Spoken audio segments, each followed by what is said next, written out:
नमस्ते छात्रों।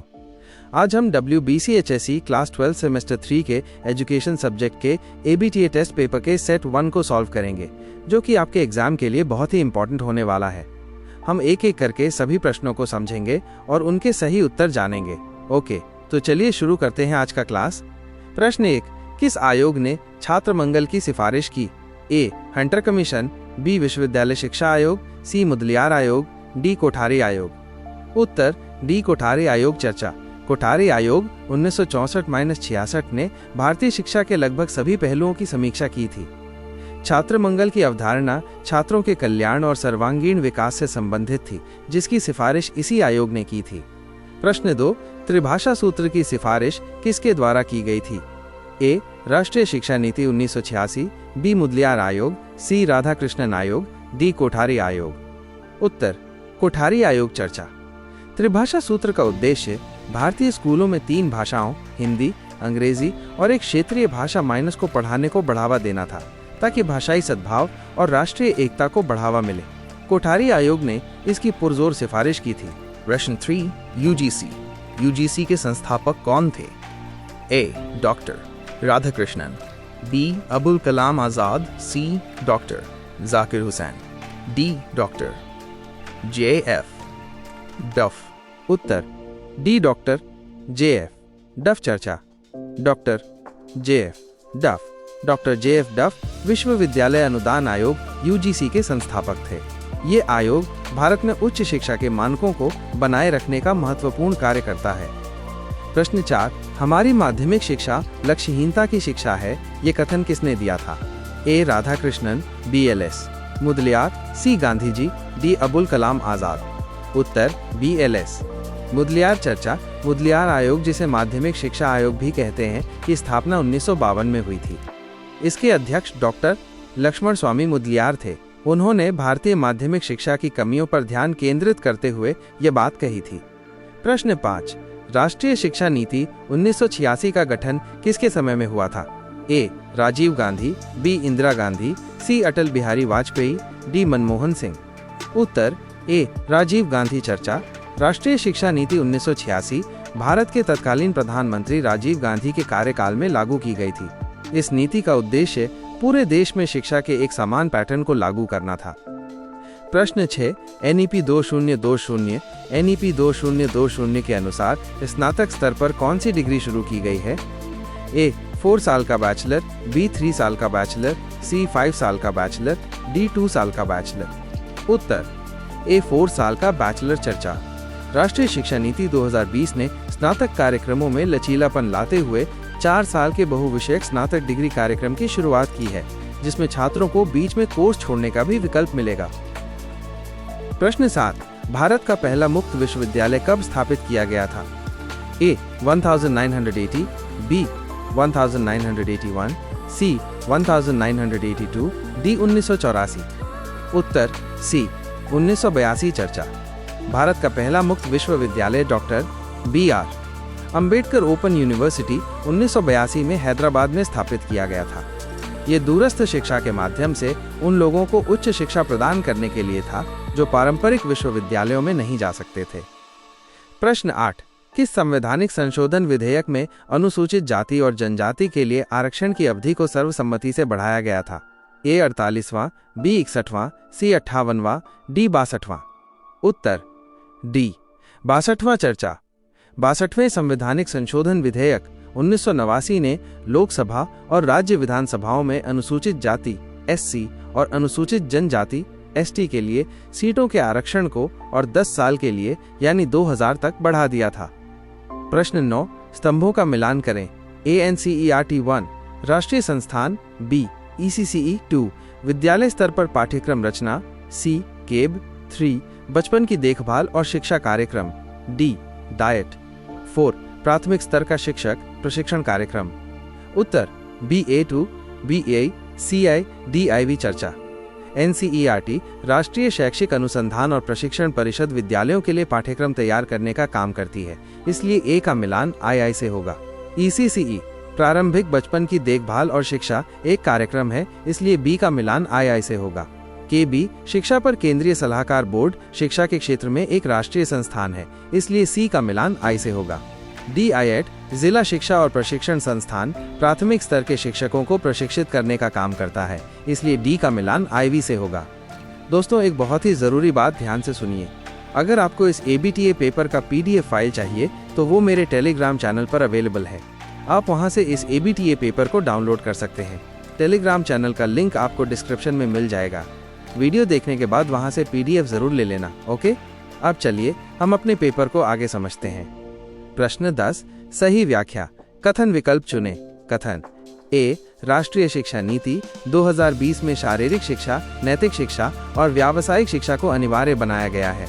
कारण R इस नीति की शिक्षा छात्रों में नैतिकता, रचनात्मकता और शारीरिक क्षमता का विकास करना है। A कथन A सही है और इसका कारण R उचित है।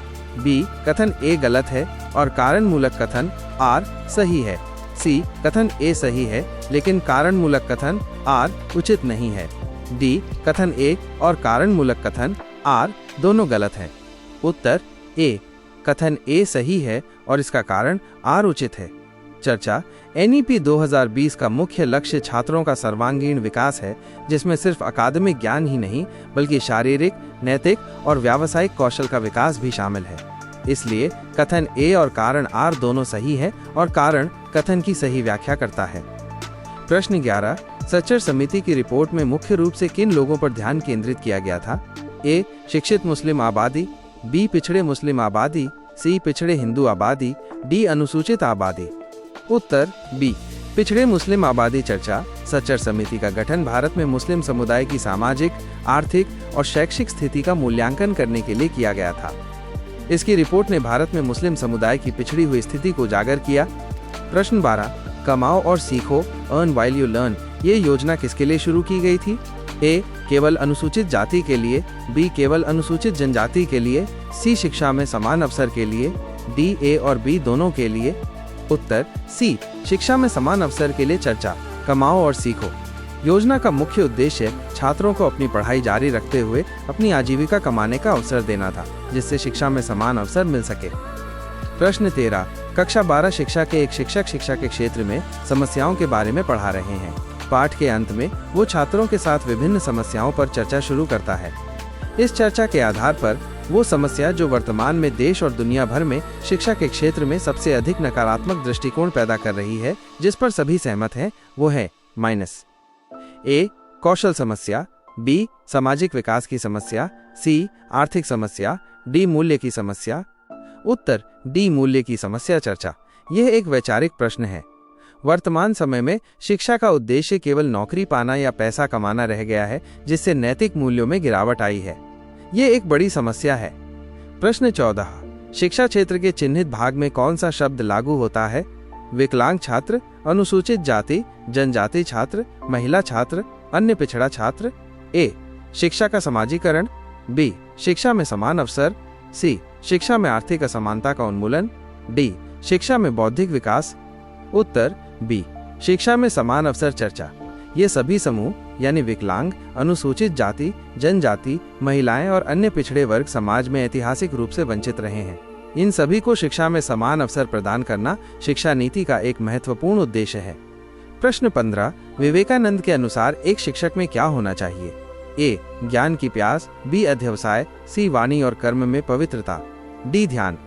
उत्तर C वाणी और कर्म में पवित्रता। चर्चा स्वामी विवेकानंद ने हमेशा चरित्र और नैतिकता पर जोर दिया। उनका मानना था कि एक शिक्षक को अपने छात्रों के लिए एक आदर्श होना चाहिए और ये तभी संभव है जब उसके विचार, वाणी और कर्म शुद्ध हों। प्रश्न 16, रूसो के अनुसार शिक्षण पद्धति का मूल सिद्धांत है? A काम करके सीखना, B जानकर सीखना, C अनुभव के माध्यम से सीखना, D B और C दोनों। उत्तर C अनुभव के माध्यम से सीखना। चर्चा जीन जैक्स रूसो, जॉन जाक रूसो एक प्रकृतिवादी दार्शनिक थे।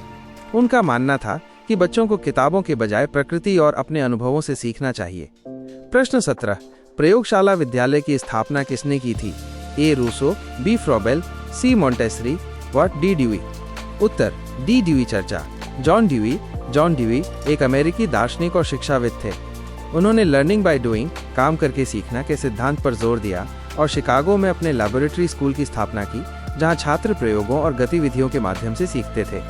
प्रश्न 18, गांधी जी किस विद्यालय के संस्थापक थे?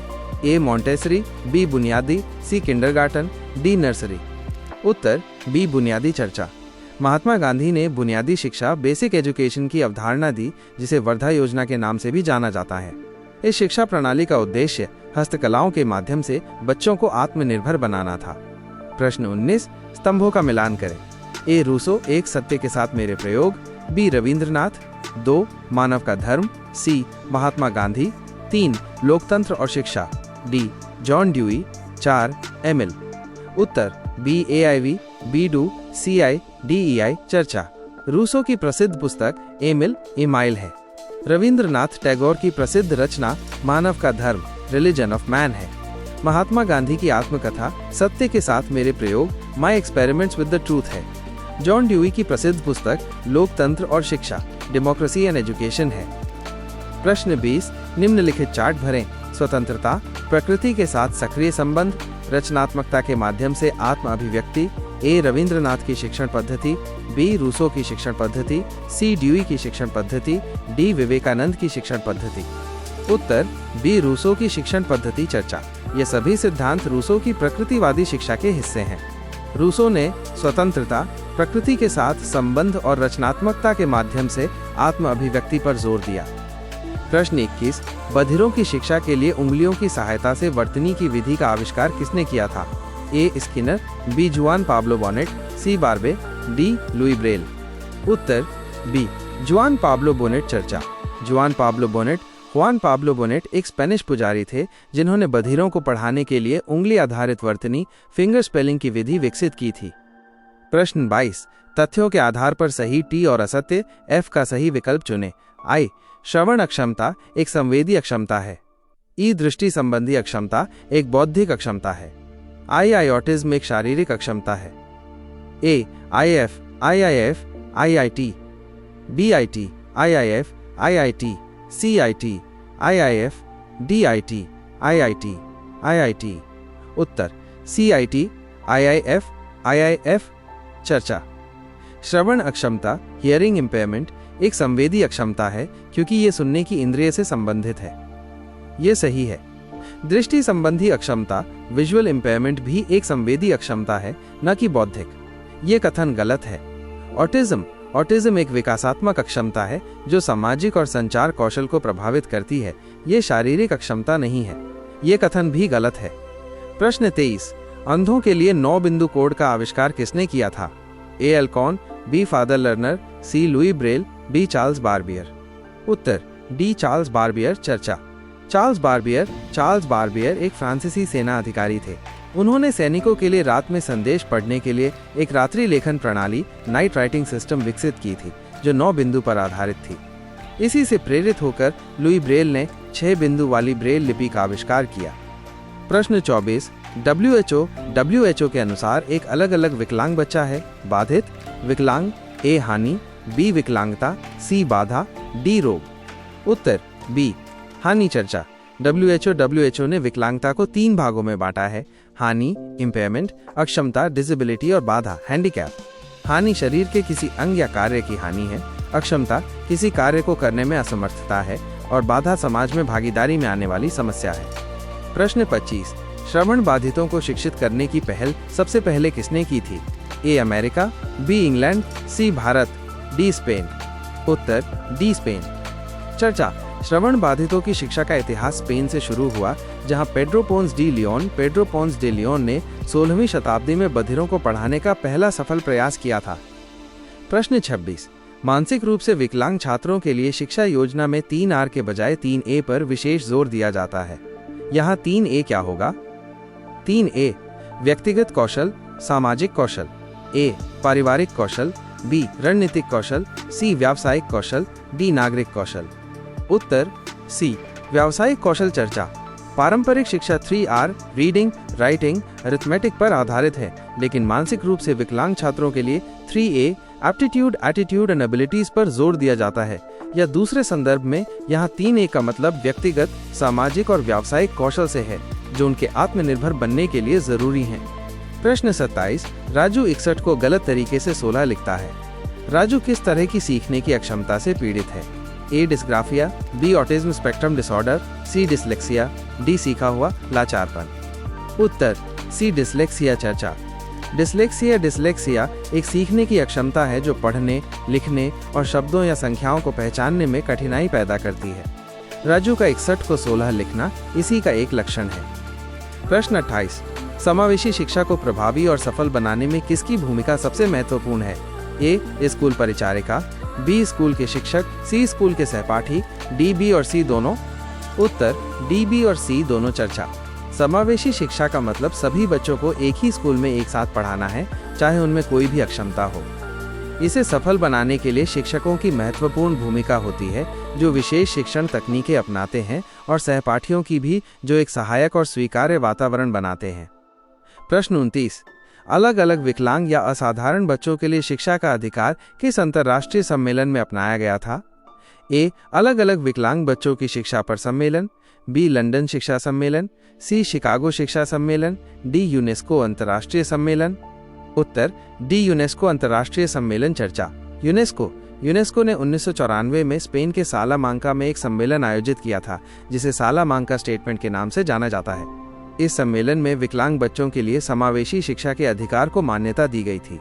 प्रश्न 30, समावेशी शिक्षा में मूल्यांकन कैसा होना चाहिए?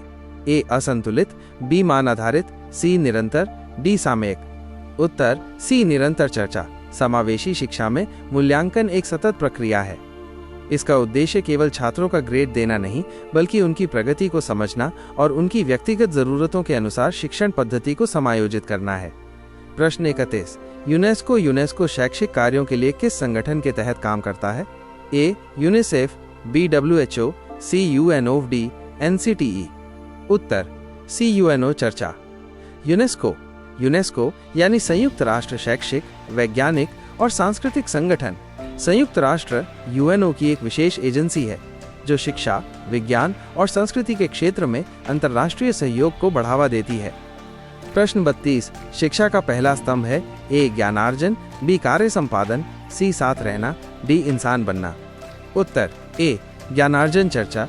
जैक्स डेलोर की रिपोर्ट के अनुसार शिक्षा के 4 स्तंभ हैं। 1 ज्ञानार्जन के लिए सीखना, लर्निंग टू नो। 2 कार्य करने के लिए सीखना, लर्निंग टू डू। 3 एक साथ रहने के लिए सीखना, लर्निंग टू लिव टुगेदर। 4 बनने के लिए सीखना, लर्निंग टू बी। इनमें से पहला स्तंभ ज्ञानार्जन है। प्रश्न 33, साक्षरता का दशक कहा जाता है? ए 1970 1980, बी 1980 1990, सी 1990 2000, डी 2000 2001। उत्तर सी 1990 2000। चर्चा। संयुक्त राष्ट्र ने 1990 से 2000 के दशक को अंतर्राष्ट्रीय साक्षरता दशक घोषित किया था, जिसका उद्देश्य दुनिया भर में निरक्षरता को कम करना था। प्रश्न 34, TLC का पूरा नाम क्या है? A total literacy community, B total learning campaign, और सी टोटल लिटरेसी कैंपेन, और डी टोटल लैंग्वेज कैंपेन। उत्तर सी टोटल लिटरेसी कैंपेन। चर्चा। TLC टोटल लिटरेसी कैंपेन यानी पूर्ण साक्षरता अभियान भारत में चलाया गया एक राष्ट्रीय कार्यक्रम था, जिसका उद्देश्य वयस्कों को कार्यात्मक साक्षरता प्रदान करना था। प्रश्न 35, CWSN का पूरा नाम है? A child with social need, B child with special need, C child with separate need, D child with significant need. उत्तर B child with special need. चर्चा। CWSN का पूरा नाम चिल्ड्रन विद स्पेशल नीड्स है, जिसका मतलब है विशेष जरूरतों वाले बच्चे। इसमें विकलांगता, सीखने की अक्षमता या अन्य स्वास्थ्य समस्याएं शामिल हैं। प्रश्न 36, राष्ट्रीय साक्षरता मिशन की स्थापना किसके द्वारा की गई थी? ए केंद्रीय शिक्षा विभाग, बी राज्य शिक्षा मंत्रालय, सी केंद्रीय मानव संसाधन विकास मंत्रालय, डी प्रधानमंत्री। उत्तर सी केंद्रीय मानव संसाधन विकास मंत्रालय। चर्चा।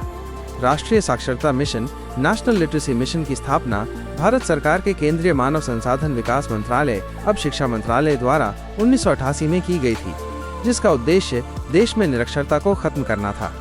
प्रश्न 37, हमारे देश में प्राथमिक शिक्षा को सबसे पहले अनिवार्य कहाँ बनाया गया था?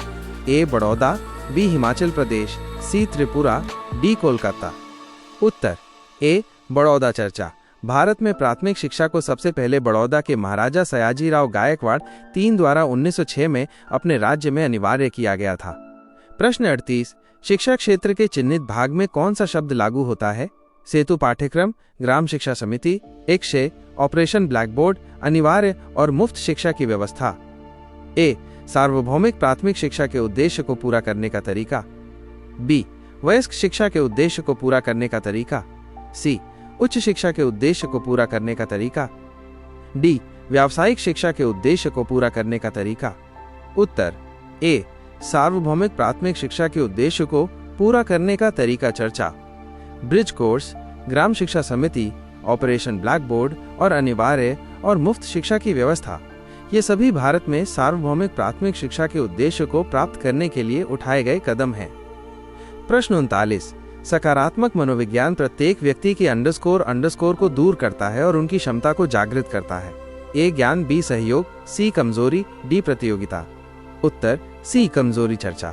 सकारात्मक मनोविज्ञान का मुख्य उद्देश्य मानव की कमजोरियों को दूर करना और उनकी शक्तियों, गुणों और क्षमताओं पर ध्यान केंद्रित करना है ताकि वे एक खुशहाल और पूर्ण जीवन जी सकें।